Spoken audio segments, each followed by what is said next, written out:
नमस्कार मंडळी, गॉसिप गर्लच्या आजच्या नवीन पॉडकास्टमध्ये पुन्हा एकदा तुम्हा सर्वांचं खूप खूप आणि मनापासून स्वागत आहे. आणि जसं की मी तुम्हाला विचारलं होतं की आपण घुबडीवरती पॉडकास्ट करूया का, तर केले. म्हणजे बऱ्याच जणांनी सांगितलं की हो, घुबडवर नक्की कर म्हणून. तर चला मग आज घुबडवर पॉडकास्ट होऊन जाऊ दे. हाय, हॅलो, नमस्ते, मी दिवाणी स्वागत करते तुमचं आजच्या आपल्या या यूट्यूब ब्लॉगमध्ये, ज्याचं नाव आहे इंडियन मॉमिन. ॲक्च्युली ना, मला एक गोष्ट कळतच नाही आहे की ह्यांच्या आयांचं इतकं काय कौतुक.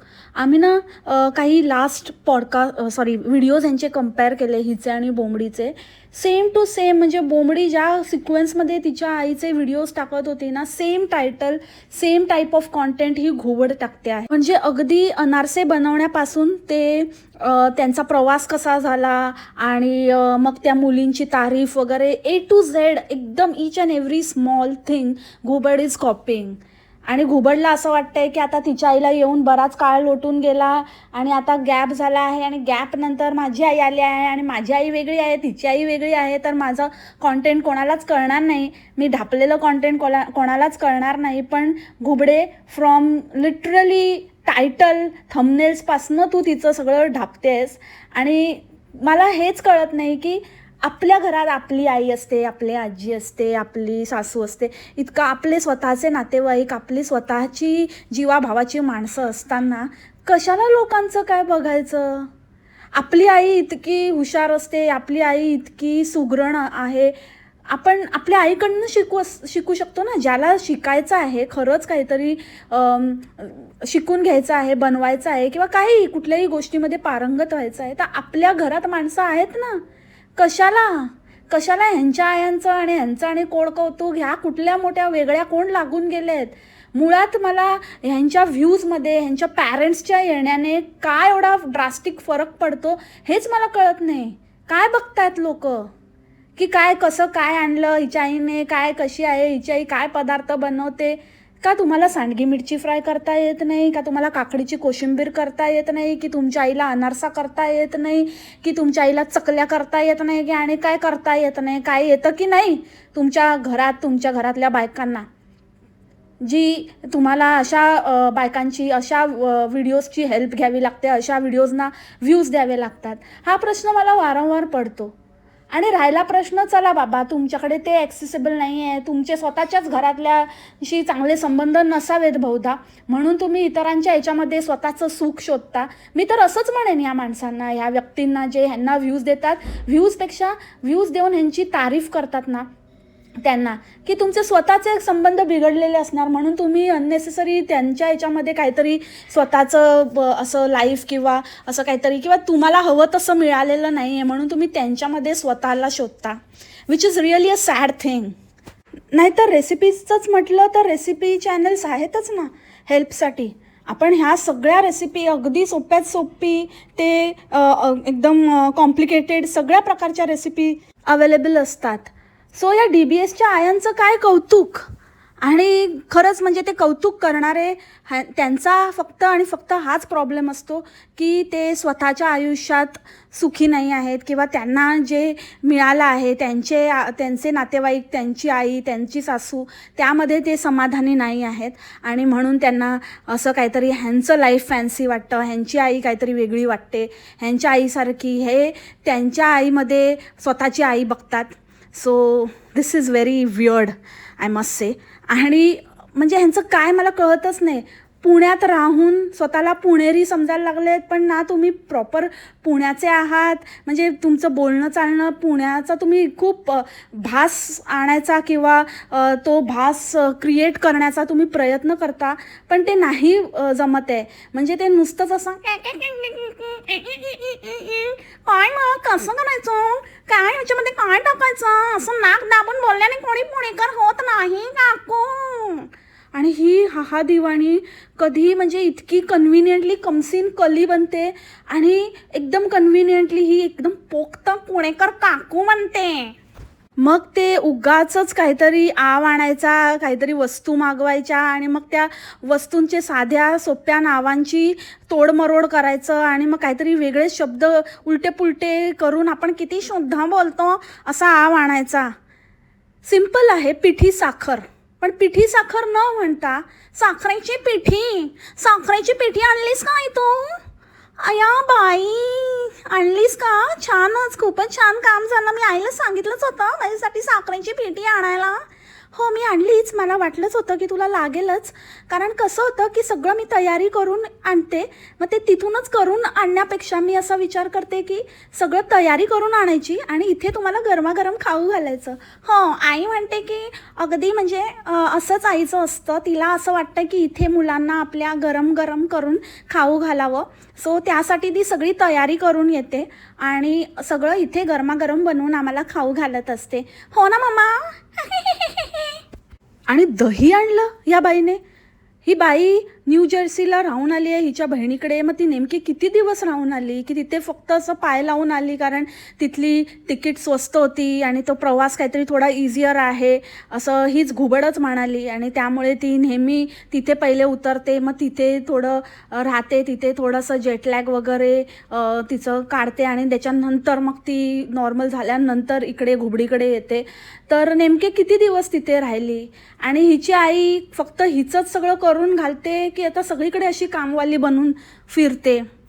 कारण त्या मुलाचं तर काही हेच नाही आहे. तो मुलगा तर मला वाटतं निठल्लाच आहे. काय कामधंदे करतो की नाही ते पण नाही माहिती, का असाच आत्ताही असाच इकडे तिकडे आपला पडलाय, असा छोटी मोठी पडेल ती कामं घेऊन काहीतरी आपलं तग धरतोय, सर्वाईव्ह करण्याचा प्रयत्न करतोय. कारण मुलींकडे तर ऑप्शन होता, मुलींकडे म्हणण्यापेक्षा तर ह्या मुलीकडे, हिच्याकडे, घुबडीकडे ऑप्शन होता. बिईंग अ गर्ल, तिने चांगलाच फायदा उचलला त्या गोष्टीचा आणि ती आली इकडे, म्हणजे सेटल झाली नवऱ्याच्या जीवावर. त्या पॉईंटवर आपण नंतर येऊया. पण मुलाकडे तो ऑप्शन नाही आहे ना. मुलाला तर स्वतःलाच काहीतरी करावं लागेल आणि ते होत नाही आहे असं काहीसं वाटतंय. कारण ह्या बाईला मी कधीच असं, म्हणजे आपला मुलगा जर सेटल झाला तर प्रत्येक पॅरेंट मग मुलींकडे राहतात, पण मुलगा सेटल होण्यासारखं अजूनही आपल्या ह्याच्यामध्ये मुलाकडे जास्त जाणं येणं, किंवा जर मुलगा तिथे आहे तर ऑफकोर्स, आणि ते सुद्धा अनमॅरिड. जर मॅरिड असेल तर गोष्ट वेगळी आहे, म्हणजे तर त्याच्यामध्ये थोडंसं काही होऊ शकतं इश्यूज. बट जो मुलगा अनमॅरिड आहे त्याच्याकडे आई जातच नाही आणि दुसऱ्या मुलीकडेही एकदम जेमतेम फक्त राहायला म्हणून राहते, कारण ती तिथे उतरलेली आहे आणि त्यामुळे मग थोडंसं तिथे राहून येते. पण मेजर चंक ऑफ टाईम ती घुबडीकडे स्पेंड करते. याचं कारण काय माहिती आहे? कारण घुबडीकडे एक चोम्या माणूस आहे जो एक नंबरचा चमन आहे आणि ह्या मायलेकींनी त्याला पुरता ओळखलेला आहे आणि सगळ्यात कम्फर्टेबल आहे. तसा तो दुसरीचा नवरा नाही आहे तो. असं आता आपण बघितलंच आता ट्रिपला वगैरे, he is very strict about some things. आणि मला असं वाटतं की ते लोक पण दोघेही जॉब वगैरे करणारे असल्यामुळे तेवढा त्यांना वेळ किंवा त्या गोष्टी करायला मिळत नसतील, तेवढा टाईम द्यायला मिळत नसेल, किंवा तो तेवढा म्हणजे एवढा हे नाही आहे, तो टिपिकल आहे. वेरॅज शेटन काका तर आपले हो हो हो आहेत आणि त्यांना काहीही चालतं. त्यांना काय म्हणजे त्यांना त्यांच्याच घरामध्ये काहीतरी येतं, त्यांचं बायकोचंच राज्य आहे. शेटन काकांचं काही अस्तित्वच नाही आहे. शेटन काकांचे फक्त पैशांवर मज्जा मारायची, मज्जा करायची. हे एकदम म्हणजे घुबडीने एकदम धूर्त बाईची धूर्त मुलगी. आणि ही गोष्ट पण एकदम कॉमन आहे की मुली आणि आई ह्यांचं कॉम्बिनेशन पण एकदम, म्हणजे वडापाव गर्लची मम्मी एकदम वडापाव मम्मी आणि वडापाव बोंबल, असं एकदम ते एकदम गावठी कॉम्बिनेशन आहे. आणि चतुर चलाक कॉम्बिनेशन म्हणजे चतुर घुबडीची चतुर मम्मा, आई काय मम्मा बिम्मा काय वाटेल ते चाललेलं आहे. सो ही बाई दही घेऊन आली आणि म्हणे की आईने आणले भारतातून दही आणलं आईने, भारतातलं दही. आता आम्ही गरम गरम थालीपीठ आणि भारतातून आणलेलं दही आम्ही आता मस्तपैकी जेवणार आहोत आणि आजचा बेत खूप छान असणार आहे. बापरे, भारतातनं आणलेलं दही, भारतातनं आणलेल्या दह्याची कोशिंबीर, अरे अरे अरे अरे काय रे बाबा. आणि पिठी साखर नाही मिळत, म्हणजे किती व्हरायटी ऑफ शुगर असतात तिथे आणि बेकिंग वगैरे हे इतक्या मोठ्या प्रमाणात होतं. तर हे पिठी साखर सारखी गोष्ट तिथे नाही मिळत. अमेरिकेत की तुझ्या इथे नाही मिळत हा मध्ये. हू ब्रिंग्स दही मॅन. आणि मग मोठ्या सिविक सेन्स आणि याच्या त्याच्या गोष्टी करतात. खरंच म्हणजे परवडत नाही तुम्हाला की उगाच आपलं आजकाल असं म्हणजे ॲडजस्ट करायचं झालं ना, जेव्हा आपण बाहेरच्या देशात सेटल व्हायचं डिसिजन घेतो, तेव्हा डेफिनेटली आपण त्या गोष्टी अँटिसिपेट केलेल्या असतात. आपण त्या गोष्टींसाठी तयार असतो, प्रिपेअर असतो आणि आपण तिकडे काही ना काहीतरी मॅनेज करायला शिकतो. हे पॅरेंट्सचं होतं, की त्यांना फॉर लाँग पिरियड त्यांना थोडंसं त्रास होतो, त्यांना नाही जमत. पण आपण ॲडजस्टमेंट करतो. जसं की माझ्या आईला रेडीमेड पीठ जमतच नाही आणि ते चक्की, गिरणी आपण ज्याला म्हणतो ते नसल्यामुळे रेडीमेड पिठाशिवाय दुसरा काही ऑप्शन नाही. तर ती थोडीशी तिचं हे होतं, तर ती येताना कधी कधी स्वतःपुरतं असं थोडं पीठ वगैरे दळून आणते. बट अदर दॅन दॅट आपल्याला त्याची सवय असते. मुलांसाठी म्हणून हे अशा गोष्टी करणं आणि मुलांनी पॅरेंट्सना सगळं असं आणायला लावणं वगैरे, त्यापेक्षा तर मी म्हणते की तुम्ही जा, थोडं तुमचा चेंज होईल, तुम्हाला चेंज मिळेल आणि भारतामध्ये मस्त ताजं ताजं खाऊन या आणि मग परत आपलं जे काही तुमचं ॲडजस्टमेंटवालं लाईफ आहे त्यासाठी प्रिपेअर व्हा. हे असले काहीतरी फालतू काहीतरी चोचले करायचे आणि मग दरवेळेला तेच कॉन्टेंट, की माझ्या आईने काय आणलं, मग माझ्या आईने काय पण तेच ते कुरडया आणि हे ते वाळवणं तेच दाखवत बसायचं. आणि काय मोठं करते काय, तर आई पण एकदम हिचे इथले येऊन काहीतरी अप्लायन्सेस वगैरे एकदम जास्तच आईच्या म्हणजे म्हणतात ना अख्खे चोंदिया गई आहे वाटते हिच्या आईची. तर डो मेकरमध्ये करून बघ. पण तू मिक्सरलाच करते ना आई. पण आई म्हणते की ठीक आहे, तुझ्याकडे डो मेकर आहे तर आपण डो मेकरला करून बघूया. मग डो मेकरमध्ये करून बघ, मग एअर फ्रायरला मिरची तळून बघ आणि कशी झाली आहे, खुसखुशीत एकदम छान झाली आहे ना, तोडून बघ बघू कशी. अरे वा, झालीच की. बापरे, एकतर त्या दोघींचे ते संवाद, त्यांचं ते बोलणं आणि त्यांचं ते ऐकूनच माझे कान विटतात अक्षरशः. म्हणजे कसं आहे त्याशी. आणि काहीही बोलायचं, काहीही कॉन्टेंट टाकायचं. मी आईला विचारलं की गाजराची करू की ह्याची करू, काय काकडीची करू, तर आई म्हणली काकडीची कर. काही काकडीची कर आणि वाकडीची कर, कारण कर नाही तर नको करू. काय पकवते यार घुबड. आणि ते टेबल घेतले, बाप रे काय ते टेबल आणि ते व्हाईट टेबल आणि त्याच्याबरोबर त्या ब्राऊन खुर्च्या, म्हणजे त्या खुर्च्या जुन्याच आहेत पण ते टेबल बदलण्याचं काय पर्पज आहे ते काय मला कळलंच नाही. ते राऊंड टेबल, त्याच्यावरती ते प्लास्टिक घातलं आहे आणि मग ते ट्रिक काहीतरी करायला बघते. ते प्लास्टिकला त्याचे जे रिंकल आहेत ते त्याला प्लेन करायला बघते. ते कसं कोण प्लास्टिक घालतं असं. म्हणजे जर काहीतरी पार्टी असेल किंवा काय असेल तेव्हा आपण ते घालतो आणि मग ते आपण काढून टाकून देतो, ते डिस्पोजेबल असतं.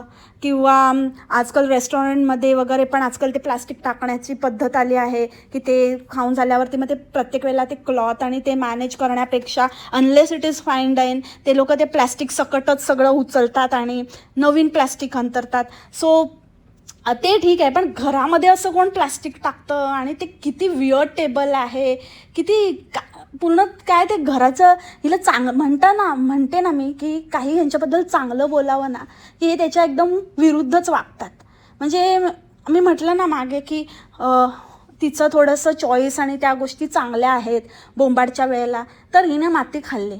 त्या बोंबाडचं बघून हिने पण लगेचच टेबल आणि येते इकडे साईड बाय साईड हिने तयारी सुरू केली. शेटन, काही डील आहे का तुमच्या कंपनीची, काय आहे? अच्छा टेबल आहे का, टेबल घेऊया का मग आपण? हो शेटन, घेऊया का, छान आहे ना, आपल्यासाठी होऊन जाईल कधी कोण आलं पार्टी वार्टी. असं मनातल्या मनात तर त्या बोंबड्याचेच डायलॉग आठवत असेल आणि ते फालतू टेबल घेऊन आली. काय टेबल, मग त्या खुर्च्या पण घेऊन ये बाई. ते किती विचित्र वाटतंय, अजिबात ते छान वाटत नाही. आणि त्या डेंटिस्टच्या इथे तर म्हणजे तो डेंटिस्टचा एपिसोडच फुल, तो व्हिडिओ, तो व्लॉगच इतका स्क्रिप्टेड आणि इतका फालतू होता की मला असं वाटतं की हॅव सम शेम यार. म्हणजे ह्यांच्या पॅरेंट्सना पण लाज वाटली पाहिजे या पोरांच्या खोट्यामध्ये सहभागी होताना. किंवा आपण किती खोटे आहोत, किती धूर्त आहोत, किती चलाक लोंबडे आहोत, हे लिटरली त्याचं प्रदर्शन मांडताय तुम्ही. किती खोटेपणा तो. आणि सिरियसली भारतामध्ये असे क्लिनिक तुम्ही बघितले नाही आहेत आणि कधी असं हे नाही. जर तुम्ही अशा if you have never came across such clinic आणि तुम्ही कधी असं हे नाही बघितलं आहे, तर एक्सपिरियन्स नाही केलं आहे, दॅट मीन्स तुम्ही एकदमच गरीब आहात काकू. कारण पैसा, जिथे पैसा ह्याच्यापेक्षाही फॅन्सी हॉस्पिटल्स किंवा क्लिनिक्स आणि सगळं तुम्हाला वाटेल ते मिळतं. आणि तुम्ही तर पुण्यासारख्या शहरातून येता, पुण्यामध्ये काय नाही आहे, सगळं काही आहे. ते तुम्ही नाही कधी बघितलं, तुम्ही नाही कधी एक्सपिरियन्स केलं, that is all together a different thing. But तुम्ही असं नाही म्हणू शकत की अरे इथे एकदम वेगळंच असतं आणि इकडे असं आणि इथे काही कळलंच नाही आणि इतके हसत खेळत असं. भारतात पण आहेत किड्सचे डेंटिस्ट आणि तिथे पण असंच ॲटमॉस्फिअर असतं आणि तिथे पण अशाच सोयीसुविधा असतात. कधीतरी सेलिब्रिटीजच्या मुलांचे वगैरे व्हिडिओ बघा, तुम्हाला कळेल. तुमच्या फक्त मुलीचं सडकं चॅनल नाही आहे यूट्यूबवर, इतरही चॅनल्स आहेत. कधी त्या देबिनाचे बघा, कधी भारती सिंगचे बघा, तुम्हाला कळेल. म्हणजे एकदम पण मी तुम्हाला हे पण नाही म्हणत आहे, एकदम चांगले म्हणजे असे जे ऑलरेडी रिअल सेलिब्रिटीज आहेत त्यांचे बघायला सांगते. त्यांचे बघा, तुम्हाला कळेल की किती क्लास आहे भारताचा. पण ते तुम्ही कधी बघितलं नाही, तुम्ही उपभोगू नाही शकलात आणि तुमची मुलगी अशी बरोबर मग असा हेरला आणि त्याच्या जीवावर तुम्ही आता हे सगळं बघताय, ती गोष्ट वेगळी आहे. That is your problem. But don't make generalize statement आणि मला असं वाटलं आणि मला तर खूपच छान वाटलं विशेष करून असं तसं काही नाही. तुम्ही गरीब आहात तर तुमचा प्रॉब्लेम आहे काकू, गरीब काकू. सिरियसली हे लोक काय दाखवायला जातात. आणि ज्या मुलीची तुम्ही एवढी तारीफ करत होता, that was also so scripted की लिटरली म्हणजे तिने तो विषय उकरून काढला. ती बसली गाडीमध्ये आणि नंतर मग आईला सांगितलं की आता आपल्याला असं बोलायचं आहे. म्हणजे literally I could imagine that की ते सगळं त्यांचं काही कॉन्व्हर्सेशन झालं असेल. आणि मग तिने सांगितलं okay ready, shall we start. आणि मग ते एकदम मला काहीतरी तुला सांगायचं आहे हा. आणि मग एकदम स्टार्ट केलं काकूंनी की असं तसं आणि माझ्या मुली आणि त्या खूप ग्रेट आहेत आणि त्या इथे सगळं कसं मॅनेज करतायत. मग हिचं मध्येच म्हणजे आईला कट करून हिचं असं ॲड ऑन ती स्वतःचं ॲड करत होती की आणि कसं असतं की इथे म्हणजे एकटीचं नाही आहे ना, असं पूर्ण फॅमिलीला बघतोय आम्ही आणि शेटनचं पण सगळं त्यांचं स्केड्यूल आणि सगळं. आणि इट्स नॉट इझी. म्हणजे हेल्प पण नाही आहे ना. म्हणजे ते जे काही पॉईंट ती विसरत होती तेही तिला आठवण करून देत होती. फर्स्ट थिंग फर्स्ट, तू काय करते यार हा काय आणि काय असं तुझं काय अचीवमेंट आहे. म्हणजे ह्यांना ना असं वाटतं just because they are there, त्यांना असं वाटतं की त्यांनीच काहीतरी अचीव केलं. It's not your achievement buddy, it's not your achievement. Why don't you understand. ठीक आहे तुम्ही लक्की आहात किंवा तुम्ही तसं तुम्ही एक चॉईसेस राईट टाईमला राईट चॉईसेस केल्या आणि त्यामुळे तुम्ही आज जे काही आहात किंवा तुम्ही काही ते नशिबाचा भाग आहे. It's nothing to do with your talent or your achievement.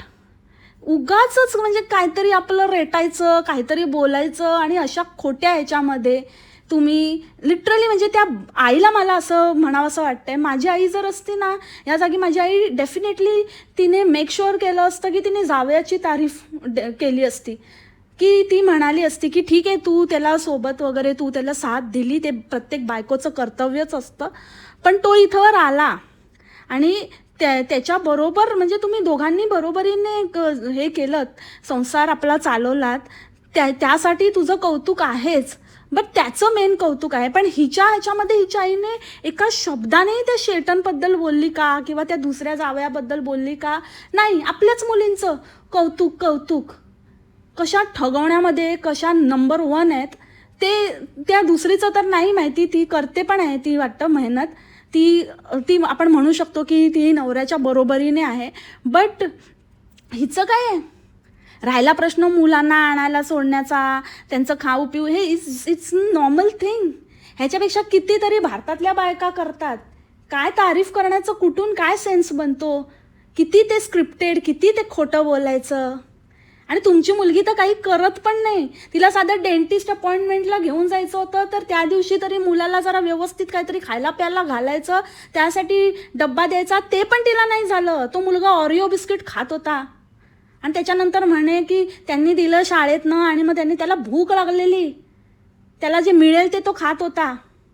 त्याला बिस्किट दिलं, तो बिस्किट खायला लागला. मग मी त्याची चूळ भरेन. म्हणजे तिला चूळ भरणं सोपं वाटतं, पण एक दिवस उठून त्याला जरा काहीतरी आजच्या दिवसापुरतं आपल्याला त्याला डॉक्टरकडे घेऊन जायचंय, तर आपण डब्बा द्यावा, तेवढं पण तुमच्या मुलीला जमत नाही. आणि तुम्ही काय गप्पा मारता, माझ्या मुलीने हे केलं आणि माझी मुलगी इकडे आणि डॉक्टरकडे घेऊन जाते आणि हे ते. डॉक्टरकडे घेऊन वगैरे जाणं is much easier in abroad और बाहेरच्या देशांमध्ये. जस्ट तुमच्याकडे अपॉइंटमेंट आहे अँड एव्हरीथिंग इज सॉर्टेड. तुम्ही कधी हसल बघितलंय का? मला वाटतं काकू तुम्ही जगच बघितलं नाही आहे. तुम्ही फक्त तुमच्या त्या पुणेरी पेठेतनं उठून फक्त ठगवलेल्या मुलीकडे आलात, एवढंच तुम्हाला माहिती आहे. बाकी तुम्हाला काहीच माहिती नाही आहे की बाहेर कशा मुली कसं जगल करतात, कसं काय त्यांचं लाईफ असतं, किती स्ट्रगल करतात आणि किती त्यांची काय अचीवमेंट आहे. तुम्ही तुमच्या डबक्याच्या बाहेर कधी आलाच नाही आहात, तर नका हिच्या नादाला लागू. तुमच्या मुलीला जितकं ग्रेट तुम्ही समजता किंवा ती तुम्हाला जे पटवण्याचा प्रयत्न करते ना, अजिबातच ती काहीच ग्रेट नाही आहे, काहीच नाही. अगदी एवढा माझा भोपाळा आकारानं वाटोळा आहे फक्त, आणि अकलेने पण वाटोळा आहे. Sorry to say that, but just keep it to yourself. प्रदर्शन नका मांडू. एवढं काही असं खास असं काही नाही आहे तिचं कोड कौतुक जगजाहीर करण्यासारखं, प्लीजच. आणि त्या गार्डनिंगचं वगैरे पण त्या बोंबाडचं आणि हिचं तर कॉम्पिटिशनच लागलं. म्हणजे यांचं कॉन्टेंटचंच कॉम्पिटिशन लागलं आहे की हिने केलं की मी करणार, मी केलं की हिने ही करणार, मग हिने माळी ठेवला तर मी काढणार, मी माळी ठेवला तर तिने माळी ठेवला तर मी ठेवणार, असं. म्हणजे एकीने एक जे करते ना, मग दुसरी त्याच्यापेक्षा काहीतरी वेगळं करते, मग परत दुसरी पहिली गोष्ट करते, मग पहिली दुसरी गोष्ट करते. हे यांचं रोटेशनली चालूच असतं.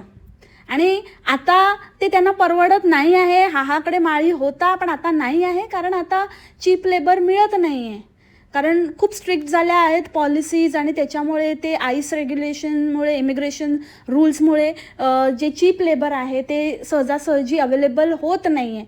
आणि जे जेन्युइन आहेत, ज्यांच्याकडे सगळ्या ते सगळ्या काही टर्म्स अँड कंडिशन्स मॅच करतात आणि सगळं प्रॉपरली ऑफिशियली तिथे आहेत, तर ते खूप महाग आहेत, ते ह्यांना परवडत नाही आहेत. सो त्यामुळे ते सगळा घोळ झालेला आहे आणि हिने काढलेला आहे. आणि तिनेही काही असा परमनंट असा काही ठेवलेला नाही आहे. ते आर्ली बेसिसवर तिने यायचं आणि जायचं, आणि कधी बोलवलं तर फक्त आपल्याला दाखवायला तो माळी तिनेही ठेवलेला आहे. आणि हिने तर चक्क त्या शेटण्याला, तो शेटण्या तर काहीही बनतो, काहीही लिटरली. म्हणजे ठीक आहे, आवड वगैरे असणं आवड असते आणि चांगलीच गोष्ट आहे की तो विलिंगली सगळ्या गोष्टी करतो किंवा गार्डनिंग वगैरेमध्ये भाग घेतो. भाग काय तोच करतो, सगळं तोच करतो. फ्रॉम पैसा पुरवण्यापासनं ते लिटरली म्हणजे ते घासून काम करण्यापर्यंत सगळं तोच करतो. पण मला काय म्हणायचं आहे की त्याला ॲटलिस्ट पोर्ट्रे करताना तरी जरा चांगला, म्हणजे तो तर अक्षरशः रामागडी वाटतोय तिथे मागे. या दोघींचं काय ही ही हु ते बघा कसं थंबनेल लावलं, आणि तो बघा ओजी वाऊ गाढव मागे हेको हेको हेको हो हो हो. असं वाटतंय या दोघी मायले की त्याला हसतायत, कसा गाढव बनवला याचा. हो ना आई, मामा कसं बनवलं ना याला गाढव बघ. हो ना, अगदीच तू हुशारच आहेस ग माझी गुणी मुलगी, मी तुझ्याकडेच राहणार आता आपण त्या ना मुलाचं पण जरा बघूया, काहीतरी त्याचं पण काहीतरी करावं लागेल ना. ह्याला सांग ना गाढवाला कुठे काहीतरी त्या घोड्याला लावता येतंय का. एवढा मोठा घोडा झाला, काही जमेच ना त्याचं. रिअली म्हणजे मला असं वाटतं ना की खरंच हे लोक फॅमिली रियालिटी एक्सपोज करतात. त्यांच्या व्लॉग्समधनं यांच्या फॅमिलीची रियालिटी दिसून येते की काय आहे. म्हणजे जे डोळस आहेत ना, ज्यांना खरंच कळतं ह्यांचं सगळं काही ऑब्झर्व करता येतं, त्या लोकांना तर डेफिनेटली कळेल की हे काय प्रकारचे लोक आहेत. म्हणजे अक्षरशः त्याचं काय माकड करून टाकलं या लोकांनी, त्याला काही इज्जतच नाही हे असं वाटतं मला कधी कधी नुसतं. आणि कसं बोलायची पद्धत वगैरे त्याच्याशी कसं बोलते. आणि हिने तर म्हणजे ही महाराणी, आई मुलांना बघते आणि स्वयंपाक पालक आले ना, आपले पॅरेंट्स आले की खूप बरं असतं. म्हणजे ते सगळं आपल्याला काही टेन्शन नाही राहत, मुलांचं वगैरे ते सगळं बघतात. आणि जेवणाचं पण आईने पूर्ण किचनचा ताबा घेतलेला आहे. आणि मी शेटनला मदत करते. आणि शेटन बघा इथे काय हो, झालं का, झालं काय मदत आहे, झालं का, नुसते मी कॅमेरा घेऊन फिरते, झालं का. शी म्हणजे किती तो खोटेपणा आणि किती नॉनसेन्स घुबडे. जरा लाज वाटू दे जरा आता यार, तुझ्या त्या आळशीपणाची आणि त्या घमंडीपणाची आणि धूर्तपणाची. किती चीप लेवलवर तू ते तुझ्या नवऱ्याला दाखवतेस. तुला कधी कळतंय का ते? हां, अक्षरशः त्याचा लेबर करून टाकलंस तू. आणि हे कसं काय हे माकड असं झमुऱ्यासारखं आपलं नाचतं. झमुरे बजावत ताली म्हटल्यावर वाजवतं आपलं. लिटरली तो मण्यार तिथे काय जो इकडची काडी तिकडे करत नाही आणि मास दाखवतो. त्याचं तर मी म्हणते की ठीक आहे, तो मास दाखवतो, त्याच्याकडे काहीतरी आहे तरी की तो त्याचा मास दाखवतो. पण ही घुबडी काय आहे, म्हणजे ही घुबडी बघा किती नेक्स्ट लेवलची आहे की ही फुकटचाच मास दाखवते. फुकटचीच, नुसतंच मिरवायचं आणि कधीच सॅटिस्फाईड नसते ही बाई. नेहमी फुगलेली असते. जरा थोडंसं जरा त्या माणसाने, तो माणूस इतकी मेहनत करतो, त्या माणसाकडनं जरा काच पण इकडे तिकडे सरकली ना लगेच अंगावर धावून येते. काय केलं तुम्ही अय्या शेटन, काय झालं? मला तेच म्हणायचं आहे, घुबडे टेक अ चिल पिल. तोच करणार आहे, त्यानेच आणलं होतं, तोच फिक्स करणार आहे, त्याचंच सगळं आहे.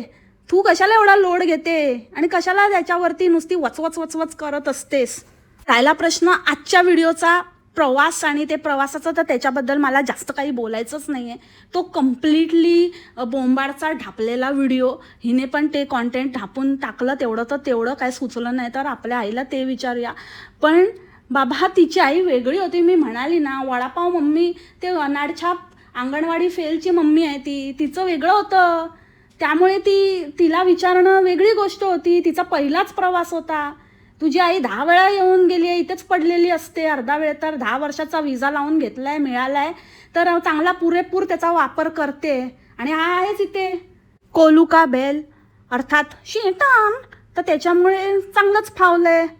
त्या बाईला तू काय विचारते बसून की बाबा कसा होता तुझा प्रवास आणि तुला जमलं का आणि तुला कसं वाटलं आणि काय झालं आणि तुला त्रास तर नाही झाला ना? हा, एवढा लांबचा प्रवास आणि त्याच्यामध्ये जेटलॅग वगैरे असे प्रश्न विचारले तर मी समजू शकते. पण ती बाई काय अनपढ आहे की तिला लिहिता वाचता येत नाही, की बरं एवढं वय पण नाही की म्हातारी कोतारी अशी पण नाही, चांगली अभि तो मे जवानू या हा घुबडीला गालफुगीला टफ देईल. तिला विचारते ही की कसं आली आणि कसं, आणि तुला काय म्हणजे काय अर्थ आहे का? मी तेच म्हणते ना की त्या कॉन्टेंटला काही अर्थच नाही. आणि प्लीज यार, त्या हाहाची आई बस झाला. हां, काहीतरी उगाचच कशात पण सामील होऊ नका. तुमची जी लेवल आहे ना, ती स्टँडर्ड काहीतरी ती दुसऱ्या मुलीसाठी, तिची काहीतरी समाजात इज्जत आहे म्हणून तरी थोडी ठेवा. हिच्या नादी लागू नका. हिच्या ह्याच्यामध्ये लागाल तर फक्त तुमचं हसू होईल, त्या पलीकडे काहीही नाही. तर आता जितकं लागलात ना हिच्या नादी आणि काय ते फालतू बडबड केलीत आणि उगाचच हिच्या सगळ्या नौटंकीमध्ये सामील झाला, तेवढं पुरे. आता तिचं तिला बघू द्या आणि यू जस्ट बी देअर आणि बघूया मग किती तुम्हाला जवळ करते आणि किती काय करते. वापर करते तुमची मुलगी फक्त तुमचा, आणि तुम्हाला याच्यात काहीच गैर वाटणार नाही, कारण मुलीला कमवून द्यायचं आहे. आणि जर मुलगी कमवते तर मग काय काय गैर आहे त्याच्यामध्ये? चांगलंच आहे की, चांगलंच आहे की, नाही का? पण काय आहे ना, मी इथे बसलेली असते, एक्सपोज करते मी अशा खोट्या लोकांना. त्याच्यामुळे जर तुम्हाला स्वतःची थोडी झाकली मूठ ठेवायची असेल ना झाकून, तर झाकूनच राहा. ठीक आहे, इतकंच सांगेन आणि आजचा पॉडकास्ट इथेच थांबवते. आय होप तुम्हाला आजचं पॉडकास्ट आवडलं असेल, सगळे पॉईंट्स कवर झाले असतील. आणि ते अनारशा फनारशा आणि काय ते म्हणजे ते फालतू त्या कॉन्टेंटबद्दल मला काय बोलायचंच नाही. ते फक्त आणि फक्त कॉन्टेंटसाठी आहे आणि काही नाही, ते कोइन्सिडेंटली ती आलेली आहे किंवा ठरवून आलेली आहे हिला कॉन्टेंट देण्यासाठी, किंवा मुलांच्या समर वेकेशनला धरून असं वगैरे ती आलेली आहे. आणि अनायसे अधिक मासाचं त्यांनी ते कॉन्टेंट छापलं आहे.